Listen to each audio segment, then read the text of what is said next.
You are about to listen to the Dr. Dahlia Show. Sassy, stimulating talk radio. And now, here's Dr. Dahlia. Doctor, tell me true. What's a heart like mine supposed to do? We are back on the Dr. Dahlia Show. 1-877 Dr. Dahlia, 1-877 DOCDALI. So we're being told that an over-the-counter allergy medication is being recalled because it could be contaminated with another drug. So millions of Americans are being urged now to look for their common allergy medication, your cetirizine hydrochloride tablets. Cetirizine hydrochloride tablets is an ingredient in Zyrtec, over-the-counter Zyrtec. Unique Pharmaceutical Laboratories has recalled their tablets after tests show that it may contain ranitidine. Now, ranitidine is a brand name, is the generic ingredient in Zantac. Zantac is a medication used to reduce stomach acid. And so the cetirizine, people always mix Zyrtec and Zantac. Zyrtec is for allergies, but we're not talking about brand name Zyrtec. We're talking about a generic form of it. Zantac, or ranitidine, used to reduce stomach acid. And ranitidine actually was banned back in 2020 because it had the byproduct NDMA accidentally, I guess, a part of its formulation. And we've heard of multiple medications needing to be recalled because of NDMA being produced in the manufacturing process.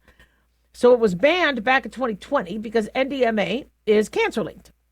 But it got reapproved in 2025 after they reformulated and approved that they wouldn't be getting NDMA in it. The problem is some people might not be able to tolerate ranitidine. If you're taking your allergy medication, you just want your allergy medication. You don't want a second medication in there. So health officials say that this could trigger a life-threatening serious adverse reaction, especially if you are sensitive to the ingredients in it. That could cause blood pressure dropping, swelling, loss of consciousness. And so these cetirizine hydrochloride tablets are very commonly bought because of allergy season and then coming into fall allergies. So, and they were available at major retailers. So check your bottle to see if they're from Unique Pharmaceuticals. Now, we are being told no illnesses have been reported. This was a voluntary recall. But if you do have it, don't consume it. Return it. Try to get your money back. Contact your physician if you are having any complications. And it's, I think I have a bottle of these in my house also. Because again, I like, although I use a lot of loratadine. Loratadine isn't Claritin. 90 million adults, or 1 in 3, suffer from seasonal allergies. Most of us seem to get them in spring and fall, but you could get them all summer long, all winter long. And cetirizine is an antihistamine. The manufacturer that is based in India. So they have issued an alert, and so FDA also has on its website. So definitely check that out.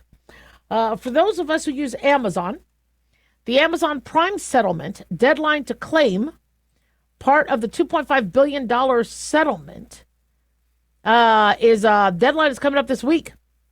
So eligible Amazon Prime customers can claim up to $51 from the $1.5 billion consumer refund portion of the $2.5 billion settlement due to alleged unauthorized enrollments and difficult cancellations.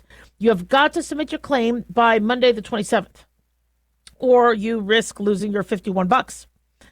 You need to be a U.S. Prime customer enrolled under disputed methods between the June 23rd, 2019 and June 23rd, 2025, and must have used fewer than 10 benefits in a year. So millions of people could be affected by this. $1.5 billion of this $2.5 billion lawsuit is available for consumer refunds. You'll get up to $51. Okay, so it doesn't mean you're going to be able to retire on this. So the settlement stems from these allegations that what happened is Amazon enrolled customers in Prime subscriptions without their consent and then made it difficult to cancel. The FTC alleged that Amazon used manipulative, coercive, and deceptive user interface designs to do so, so tens of millions of consumers were affected. Now, Amazon denied any wrongdoing, but agreed to settle the case in September of last year saying the settlement allows us to move forward and focus on innovating for customers. So the settlement involves a lawsuit that was filed by the FTC against Amazon in 2023, and then the money will be distributed due to that. So after my show, don't do it now. Right, go and check that out. I got to tell you, one of you had asked, gosh, I forget which settlement we were talking about on air, but you had emailed me sent an email or gone to our website or contact page and said, does anybody ever really see money from this? Interestingly, I got a settlement from Meta. There was something that Facebook did. And they said if you used Facebook during these years, during this time, you could see and so I just submitted it. And we actually got paid. It was a few bucks. It wasn't a lot. It was, a couple bucks. I think we got $1.60, and then we got, I think, $23 on one account. And so sometimes, you can, these settlements, these class action, but it's interesting because you see these class action cases and you see the amounts of money and you're like, okay, we could get billions of dollars. If you are one of a few, yes. Now, I don't know much about these asbestos cases and things like that, but usually the courts figure out what they want to ensure victims can get. But when it's something like Amazon or Meta or one of these, there's going to be millions of people involved. And so you can't expect to get a lot of money. And with the Prime subscriptions, I forget how much it costs because my husband pays for it, but you're probably not going to get damages and, money for mental health injury and things like that. It's going to be just trying to make good on what you paid. But honestly, go for it. Consumers can qualify, can receive a refund of Prime subscription fees, capped at $51 a person. So it's you have to be a U.S. Amazon Prime customer. You have to have enrolled in Amazon Prime through one of the enrollment methods that were challenged. So if you say, I want Prime because I want to get the a video streaming service, and you actively do it, then you won't qualify. And if you have used fewer than 10 Prime benefits during the 12-month enrollment period, the reason why they have that is if you actively used Prime and you took advantage of using Prime, you're not really a victim. But if you barely used it because you didn't really know you had it, then, yeah. And then if you have not already received an automatic payment during the first settlement phase. So deadline is Monday. Just check that out.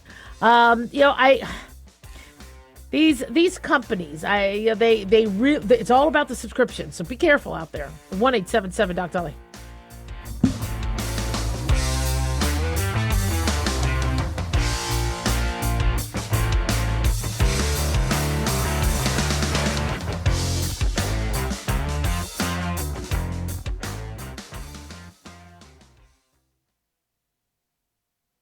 Hi guys, Dr. Dahlia here. Addictions can sneak up on us and come in many forms, whether it's drugs, alcohol, sex, video games, porn, or something less obvious such as food, internet, or shopping. Addiction can seem innocent at first and then evolve into an insurmountable evil. In our book, Addiction Basics, Caitlin Kalikas and I dive into the common addictions and provide tips for identifying and preventing these before they sneak in and take over our lives. Addiction Basics can be found on Amazon or my website, drdahlia.com. Check it out. Carl Amari here to tell you about our newest website for old-time radio lovers. It's 100radioshows.com. At this site, there are 5 old-time radio shows waiting for you to download free as our gift to you, and be sure to browse the additional 700 old-time radio shows available to you for 70% off by using the promo code RADIO at checkout. This is a limited-time offer, so log on to 100radioshows.com. That's 100radioshows.com. This is an urgent announcement for anyone that's $10,000 or more in debt. Before you make another minimum payment, you need to know there are special programs that can completely free you of your debt. Total Financial Freedom can help you become debt-free in months instead of years. Resolve your credit card debt, signature loans, department store cards, internet loans, and timeshares. Call Total Financial Freedom now at 800-878-6020 for a free consultation. For 16 years, Total Financial Freedom has helped.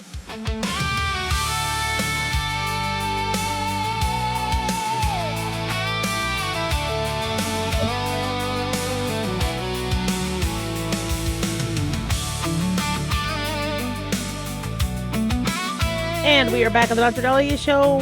1-877-DOC-DOLLY, 1-877-DOC-DALI. So we are in primary season because it's a midterm year. And it's definitely not going to be without its drama. But interestingly, and as expected, Trump's backed candidates did well in Arizona primaries. So the voters have picked their party nominees for governor. There were 2 competitive congressional races, according to NPR. And President Trump-backed candidates did prevail over other Republicans in the House race for governor and a key U.S. House seat. GOP voters also chose candidates for governor and secretary of state who have openly opposed the 2020 presidential election results in a state that was kind of at the center of debate for election security and integrity. U.S. Representative Andy Biggs is the Republican nominee for governor. And Arizona's Secretary of State, GOP voters nominated Alexander Kolodin, an attorney who did participate in lawsuits challenging the 2020 election results. The Trump did win the state in 2024, but Arizonans did elect a Democratic governor 2 years before that. And there are 18 congressional districts that are toss-up. 2 of them are in Arizona, and Democrats want to flip those 2 congressional seats from red to blue. Very critical battles for the Democratic Party. But Republican voters did select a Trump-endorsed conservative Biggs to challenge Democratic Governor Katie Hobbs for the role in November, and Biggs did beat out 3 other Republican candidates, including U.S. Representative David Schreikert, who was considered, I guess, a little bit more moderate. And so, it's interesting because, Hobbs, from what I understand, the Democrats I don't think they're going to necessarily turn on her. And she defeated Republican Carrie Lake, but very, very thin margin in 2022. It's interesting because they talk about how some Republicans are trying to shy away from the 2020 issues and the election. I think bipartisanly, although half of the partisanship might not talk about this, I think you can objectively say that a new form of elections involving the chaos of the mail-in ballots caused people to lose confidence. I think that's something you could say bipartisanly. You don't necessarily. There are people that think it was stolen. They think people cheated. And what we saw with videos, and you saw people going, wait a second, you already called the election, but look at all these ballots. Why are you now collecting ballots after the election? And things like that. You would, and then there was a box of ballots found in Baltimore, a post office, and that was 2 years after the election. Obviously there was room for error. And the argument that people were making, because you had moderate Republicans, and then, of course, liberal Democrats who were saying, but you know what? Even if there was cheating, it wouldn't have been enough to change the result. And, where I stand on this is I'm American. I don't care about Democrat, Republican. I'm American. And one thing about America's process is election integrity and the ability to think that your vote is going to count and your vote is going to make it. And hearing friends and family members say they never got a ballot or somebody voted for them in another state, that's a concern. So I can with 100% say that the results of the 2020 election was not 100% accurate. Because there's always cheating. There's always something. I told you, I walk in to vote and they go, you've been wiped from our system. Why? They go, have you ever voted in Clark County? Of course I have. I've been voting since the 90s. What's going on here? So I can say just from personal experience, all right, that the system was not airtight. It wasn't.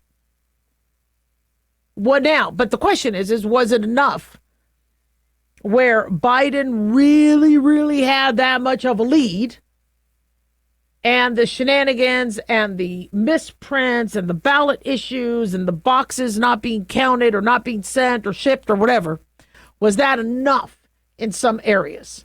Some people think, yeah, that really would have tipped the scale. Others say no. And, it's interesting. When I watch the Cowboys lose, and I hear people complaining about the refs, and I hear people complaining about the, how, what happened with the game. I'm like, but here's the thing. The Cowboys should have never been in that position where it had to be that close. It's not all on them if they lose, but, if it's down to the last, couple yards, then something's wrong because you need to make sure you have a resounding lead. And that's why Trump later said it's got to be too big to rig, where we have to be winning by such a huge margin. And if you notice with this election, the 2024 election, they called it that night. I'm broadcasting in the Odyssey studios, and I'm like, gosh, I really hope we have an answer tonight. I hope this doesn't go on like it did with 2020, where I believe in Pennsylvania they wanted to go to bed and they wanted to go to sleep and all the other stuff. And it was interesting because I was with Alan Stock, Alan Stock, a veteran broadcaster, and he's like, I think we're going to have the answer tonight. I really do. And we did. Which meant that the lead was so resounding that whatever the mail-in ballots, the numbers wouldn't have made the difference. Now, in California, however, the congressional races flipped. There were Republicans leading for weeks, and then at the tail end, it switched to Democrat. But when you see that, maybe it was all 100% on the up and up. Where the last final count, that last final day, had such a big drop, of the votes that it changed Republican to Democrat. Maybe it did happen that way. But when you go weeks into finally getting the results, it makes people worry. There should be no worry. If you're doing a scientific experiment and somebody says, but Dr. Dahlia, the way you handled the Petri dishes and where you stored them in an area that could be at risk for contamination or somebody accidentally affecting them. So what you need to do is you need to make sure you put the lab data or you put the Petri dishes in an area that the public or nobody can molest or access or affect or contaminate. So you're always reevaluating how you're doing things in a lab. So if people are saying, I like the mail-in ballot, but, if people are thinking that somebody's going to be stealing your mail-in ballot or you don't get one or whatever, then maybe we need to do what the other countries are doing, where you actually ask for one. It's not just by default mailed out all over the place, where I see them on the streets next to garbages, where you actually apply for yours. That code is now linking you to one single ballot, so somebody can't go and vote for you somewhere pretending to be you. You vouch for who you are. They have to vouch for who they are.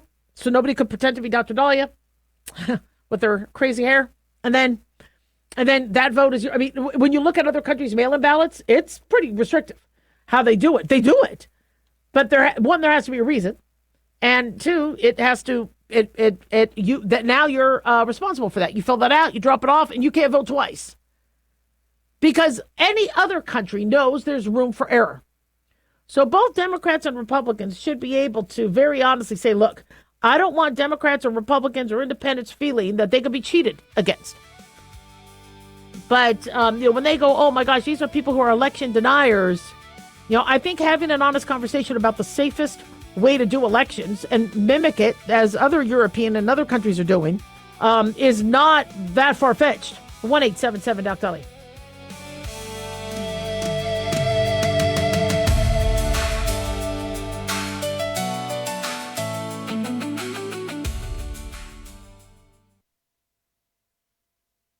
Can you believe, with all the recent violent protests, looting, and destruction, some areas are considering either defunding or abolishing the police? At a time when America's neighborhoods need the protection of police the most, some elected officials would rather create more chaos by playing politics. If you're sick of elected officials caving in to demands of the radical left, you're not alone. It's time we stand up and declare our support for local police. The majority of police officers are important partners in protecting our God-given rights. If you prefer freedom over chaos, then learn how you can help protect the local police that serve your community. Call today and request your free Support Your Local Police info packet. Dial 800-JBS-USA-1. That's 800-JBS-USA-1. Request your free Support Your Local Police info packet by calling 800-JBS-USA-1 today. Thousands get out of debt. You can feel confident when calling because Total Financial Freedom is A+ rated by the Better Business Bureau. Battling for years and years, stuck in the endless cycle of minimum payments could take decades. You have the right to get your debt resolved and substantially reduce your monthly payments. Call Total Financial Freedom now at 800-878-6020. That's 800-878-6020. 800-878-6020.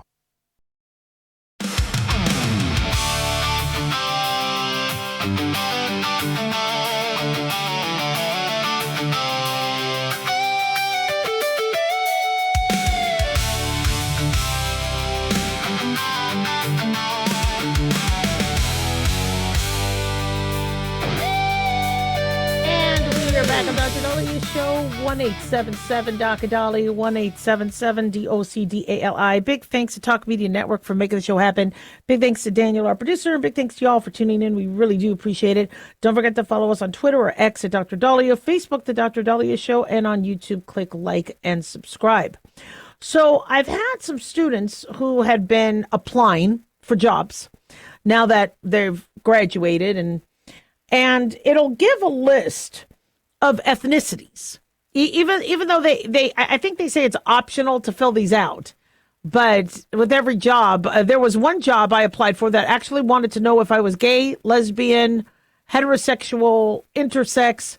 I thought that was pretty intrusive. What does it matter, what the applicant does in their bedroom? And if that was very, but it's, and I purposely applied a couple different times. Different years. As of last year, it still had that up there, where it wanted to know what type of sexual activity. If you're gay, lesbian, that was very odd to me. But it's interesting because people will ask, they'll say that I don't want to get in trouble. I have a grandmother who's Latino. I have a grandfather who's black, but my parents are half white, half black, so what do I put myself down as? And the question used to be, because they wanted to know, could they say that they have the other ethnicities to help them get a job? And I'm like, look, I'm no labor lawyer. I'm no labor law, be honest. If you identify as white, put white. If you identify as black, put black. But I've noticed over the years that those questions are not very representative, because fewer and fewer people are 100% one nationality. And there's been a lot of debate if somebody is an eighth Latino or black or Asian, are they allowed to say and identify as that?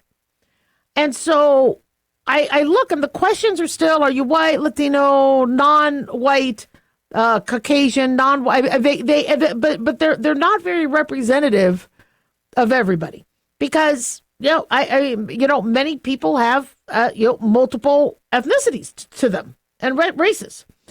So the EEOC, the Equal Employment Opportunity Commission, is now going to kind of change a little bit with what they're doing. And we're being told that they have voted to stop requiring companies to report the race, the sex, and the ethnicity data of employees, because they're concerned about constitutional concerns, legal concerns, privacy concerns. And they say over 2 million employers currently file reports. And this costs $275 million. And the EEOC spends nearly $4 million to manage this process. And why? What does this data help with? So the Trump administration wants to scrap this 60-year-old rule. This is being reported by Axios. And but civil rights lawyers think it's necessary to enforce anti-discrimination laws. So the idea that, we're not being, we're not looking at your race, we're not looking at your color, we're not identifying, we're not marking you down, making lists. You are who you are, whether you're white, black, Hispanic, whatever, you are capable of this job, and we love you being here. Thank you for being here. But why does it have to specify what their ethnicity is or their demographic is? With women and men, that was very important, of course, in the 60s because of bathroom issues and, tampon dispensaries and anticipating pregnancy, but, things are different now. And so the reason why the data has been necessary, or was necessary back in the 60s and 70s and 80s, is they wanted to ensure that an employer was not just hiring only white, that there was diversity, and we need to see proof. And because we're asking you for proof, you better be doing your job and not discriminating against non-whites. But now the world is different. And white is a minority in many cities. And many individuals have Latino and black.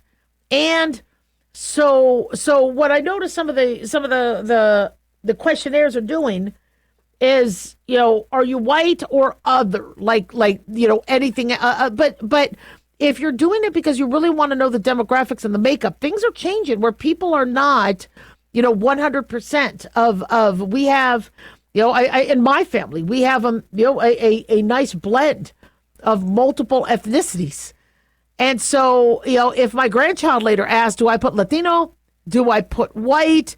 Do I put, right now, if you're half Latino, people are saying put Latino. But isn't the data for understanding what, is it moot? Is it obsolete now? It was interesting. I was talking to one of my family members who has Latino in her blood, and she was talking about colleges for her son. And I was saying, well, this is great because you have Latino, then there's that advantage you get. And she's like, well, not anymore because everybody's Latino it's just so common. It's more common now so there's no advantage with that anymore. So then what exactly is the EEOC doing? If the average person now could there be racist and bigoted employers out there? Absolutely.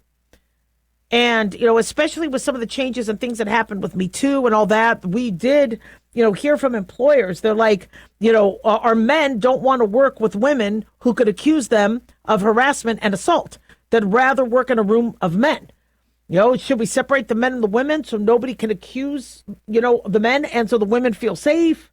The bathrooms used to be separate, and now that the bathrooms are starting to be combined because of transgender bathroom desires, and so it's confusing for people. But the EEOC is tasked with enforcing Title VII of the federal civil rights law. But the data collection is not required under that law.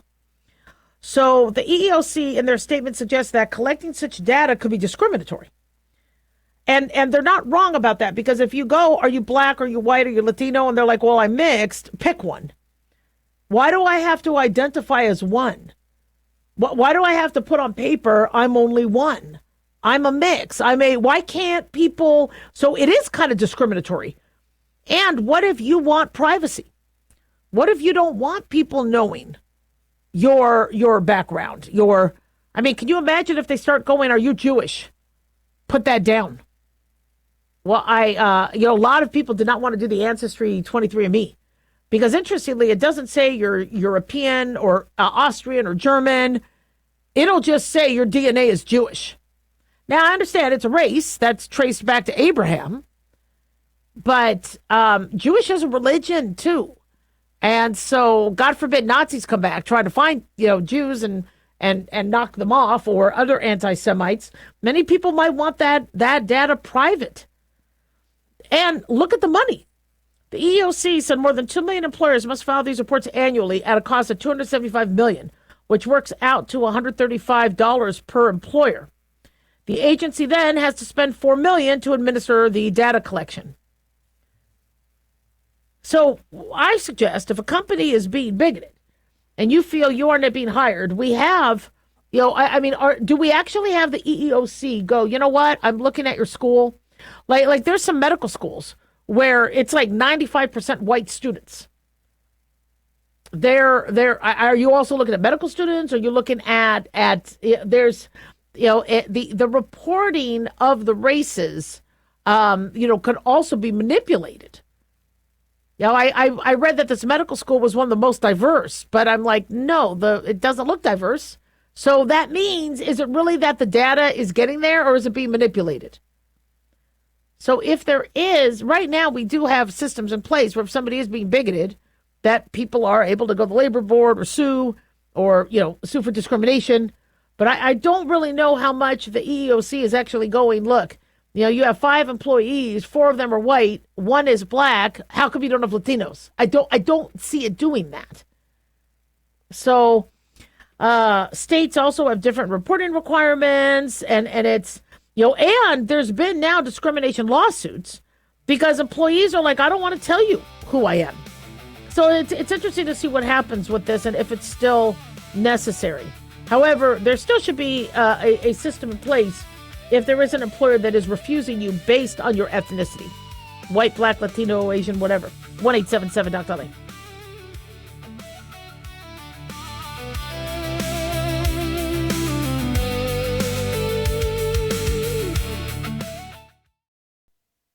At Hot Shot Secret, we share the science behind common diesel problems and their solutions. For example, Diesel fuel cetane levels. in many states, the cetane rating in diesel fuel is 42 to 45. Most diesel engines operate more efficiently with a cetane rating of 48 to 50. One treatment of Hot Shot Secret Diesel Extreme will raise your cetane 7 points, increase fuel economy, and improve cold starts. Due to a cleaner burn, there are less hydrocarbons and particulate matter in your exhaust. This reduces the blockage of your diesel particulate filter. Using Diesel Extreme generates 83% less DPF regeneration. The 6-in-1 Diesel Extreme formula also includes the most concentrated detergent on the market, lubricity enhancer, water demulsifier, rust and corrosion inhibitors, and a fuel stabilizer. Hot Shot Secret Diesel Extreme is available nationwide at truck stops, fine farm and auto stores, and online at hotshotsecret.com. Hot Shot Secret. Powered by science.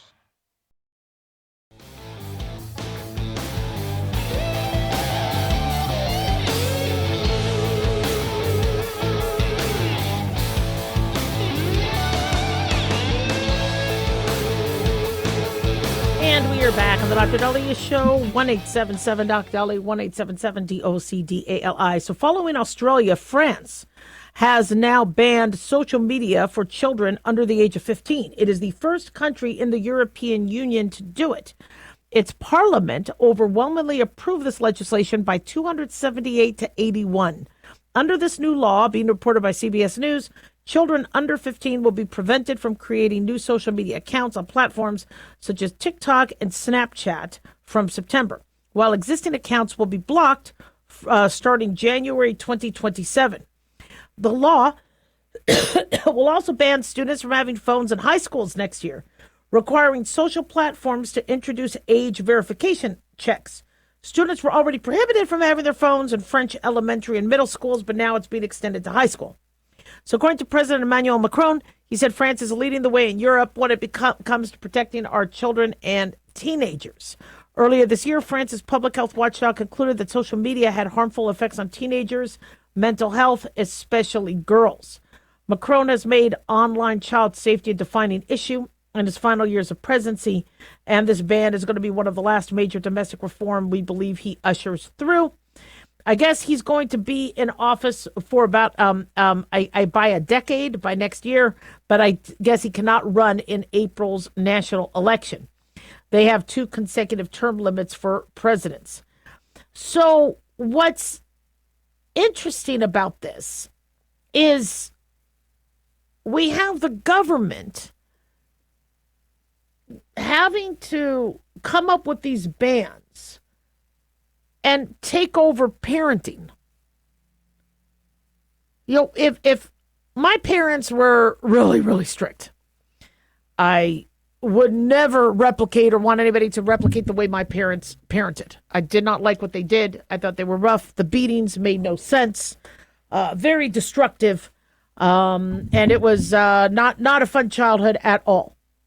However, if you did 1/1000th, right, and of that, and you actually had parental controls and, provided discipline and rules, the parents should be doing this. I mean, when I was younger, it was interesting. I think Die Hard came out, and my parents didn't want me to see rated R movies, so I couldn't see it as a kid. I couldn't see Die Hard. So I had to wait to see it when I finally moved out when I was 18. I love Die Hard, my favorite movie ever. I also like Back to the Future and things like that, but Die Hard and Lord of the Rings. But my parents had those rules. Would I sneak? And and that's what kids do. But because parents are not instituting rules, we have parental controls on things. Parents appear to be parenting less. This idea of cell phones in school. If I got in trouble in school, it was bad. It was really bad for me and my brother and sister if we got in trouble in school. So if school told me not to do something, for the most part, I wouldn't do it. So let's say I was too young for this, but let's say I was in school now. And they said, no phone. You don't get to have a phone. You don't get to bring a phone. You'll get in trouble having the phone. And my parents know about that rule. They'd be like, okay, no phone. That's what the parents do. But apparently, the government has to get involved. And so I think not only is there the problem with kids accessing social media, but there's also the problem of the parents being completely oblivious. Don't you want to see what your kids are seeing? Don't you want to know what they're doing? Don't you want to know who they're talking to? I wouldn't read their diary or anything like that. If I had a daughter who had a diary, some sons might have diaries, but I wouldn't read their journal or anything like that. My boys never kept one. But don't you want to know? Now, I have adult boys. So, no, I'm not going to look at the phone. I'm not going to see whatever. However, even with my adult sons, if I see them online and they're giggling, I'm like, what's funny? Show me. And they will. And they'll spend 15, 20 minutes showing me the memes or showing me. Sometimes there's rhetoric about Israel or politics or whatever. And I go, what is that guy saying? And then my son will come over and he'll show me and I'll get to see what they're seeing. Have opportunities with your kids where you get to see what they're seeing. Now, somebody could say, well, if you're a strict parent, I'm not saying be strict. Don't beat the kids. Don't be doing whatever. But if a kid thinks that you're not going to be happy that they're looking at some sort of material, then you need to be really, really careful when you parent. You don't want your kids afraid to talk to you. Yeah, I mean, I had the conversations with my boys about porn and sex and things like that very, very early on. And I'm like, look, ask me questions because I don't want this to happen to you. And then I opened up a textbook and I showed them what some STDs look like. Now, I go, look, I'm not going to get mad at you. If you ask the question, you come to me. I'm never going to be mad at you. If you don't come to me and you don't ask the questions, then I'll get mad. And so they would ask questions. And they would be very open about things. And I think that's what makes, I'm not the best parent. Trust me, I'm not. But it helps. And so, you're kind of watching where now all these countries have to kind of step in for parents. It means the parents haven't been doing their job. Now, will the cell phone ban and the social media ban work? Critics say probably not. They say many question whether the age verification technology is really robust enough. And then some teens may bypass the restrictions by using these VPNs or fake dates of birth or accounts created by older friends or family members. I mean, when you wanted beer, you had your older brother or sister get that for you. You had an older friend get that for you. With Facebook, they ask, what's your age? You don't have to show them a birth certificate. You could just say I was born in 86 or something like that. It's there. You could come up with any year. They don't care. Then privacy campaigners are concerned that these stronger age checks may require users to hand over more personal information, and that the ban could push young people towards more less regulated platforms. So where kids want to be kids, they want to go where they want to go, they're going to find another way.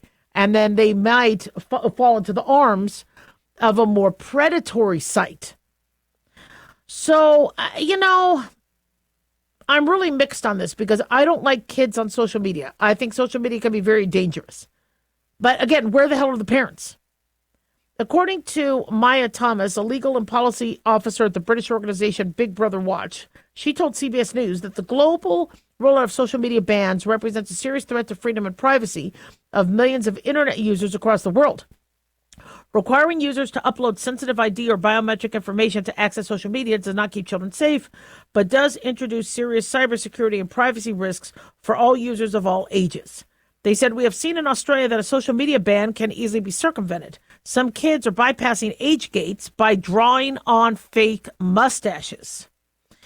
Governments wishing to tackle the harmful business practices of social media companies must do so by regulating the companies directly by not imposing restrictions upon their users.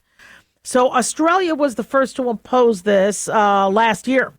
It banned people under 16. In fact, China, I think what China did was they restricted video games.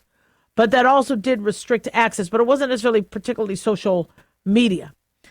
But after this, they say 70% of parents polled by Australia's Internet Regulator March said their children still remained on platforms, finding ways to bypass the systems. Now, French legislation does allow you to go on educational platforms and online encyclopedias. But, we have a bigger problem. I mean, we don't want kids drinking beer. We don't want kids smoking. We don't want kids watching adult content. So, a kid can't buy a Playboy at a grocery store. They can't buy a beer. They can't buy but the internet access is something that is harder to legislate, I think. And I mean, and again, it's going to have to be the companies. Just because there's a law, that kid who lives in the basement isn't going to care about the law. 1-877-DOC-TOLLY.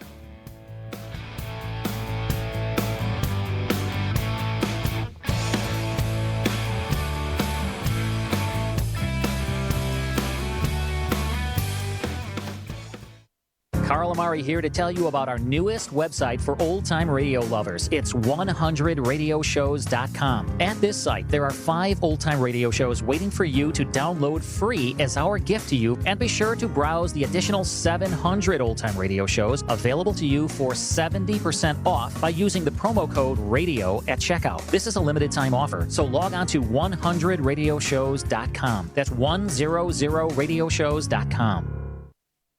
Have you ever thought you'd like to buy and sell houses but didn't know how or where to get the money? My name is Ron LeGrand, and over the past 40 years, I've bought over 3,000 houses without using my money or credit and taught thousands to do the same. Today, even in a virtual environment, we buy nice houses in nice neighborhoods using no banks, realtors, contractors, or other costly entanglements, and build huge cash flow and wealth without the hassle of tenants, all without credit and little or no money. You don't need a license or experience, and I'll show you exactly how it's done. Text FREE to 99-799, and I'll send you my free training. I promise you I'll change the way you think about real estate and open the door to a new lifestyle that doesn't involve risk or rehabs and can quickly replace your current income. Text FREE to 99-799, and let me show you how to take your life back and build cash flow and wealth from your home. That's FREE to 99-799. Again, FREE to 99-799. As an organ donor, your story doesn't have to end. The good in you can live on. In fact, you could save up to 8 lives and restore sight and health for many more. Sign up right now online as an organ, eye, and tissue donor. You'll be happy you did. And just maybe, someone else will be happy too. Go to organdonor.gov. It saves lives. U.S. Department of Health and Human Services, Health Resources and Services Administration.